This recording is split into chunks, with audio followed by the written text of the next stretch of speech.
Hello all my beautiful ladies and girls and all the friends. तो क्योंकि कल trade fair का last day था तो मैंने ट्रेड फेयर एक्सप्लोर किया था। तो सबसे पहले मैंने सीलमपुर से मेट्रो पकड़ी एंड देन कश्मीरी गेट से मंडी हाउस एंड मंडी हाउस से सुप्रीम कोर्ट।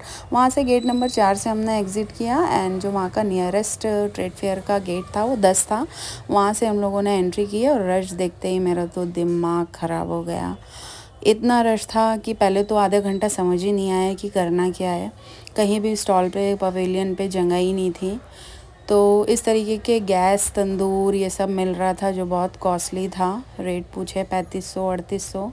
फिर ये मेलामाइन की एक स्टॉल दिखी क्रॉकरी की जो काफ़ी जेन्युइन थी। 500 रुपये पर केजी के हिसाब से भैया सेल कर रहे थे। तो इसमें आप अपने ही हिसाब से सारा प्लेट ग्लास सब सेट डिनर सेट बनाइए एंड केजी के हिसाब से 500 पर केजी के हिसाब से ख़रीद सकते थे।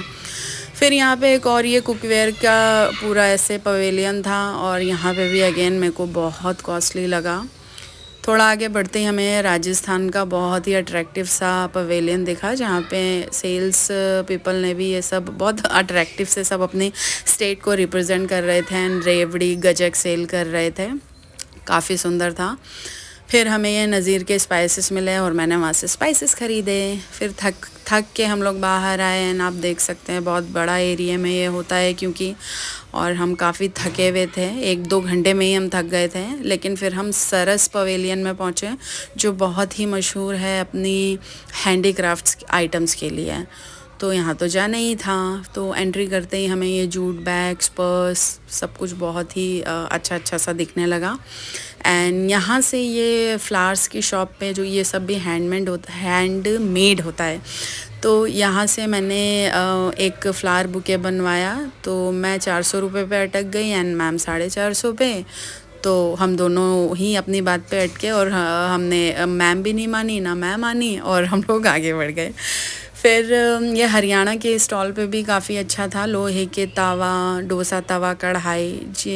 तो इनके रेट्स भी काफ़ी जेन्युइन थे अच्छे थे। इनके बराबर में ये एक wooden craft and wooden item लेके आंटी अंकल बैठे थे। तो यहाँ से मेरी सिस्टर ने एक मिरर लिया 300 का जो काफ़ी वर्थ इट था। और थोड़ा आगे जाते ही ये यूपी के एक अंकल जी यहाँ पे अपने पवेलियन में सेरामिक की ह्यूज वैरायटी लेके बैठे थे और इनके भी रेट्स बहुत अच्छे बहुत जेन्युइन थे।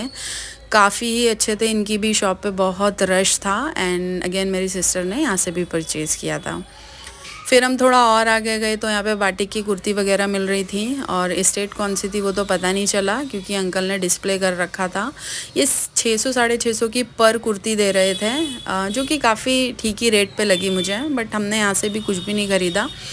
इनके सामने एक और ये पवेलियन था। इनके सूट्स वगैरह काफ़ी मुझे कॉस्टली लगे। 1800-2200 के सिर्फ ये कपड़ा मटेरियल दे रही थी जिसमें बॉटम भी नहीं था और ये सिर्फ प्लेन कुर्ती 1800 की बताई थी।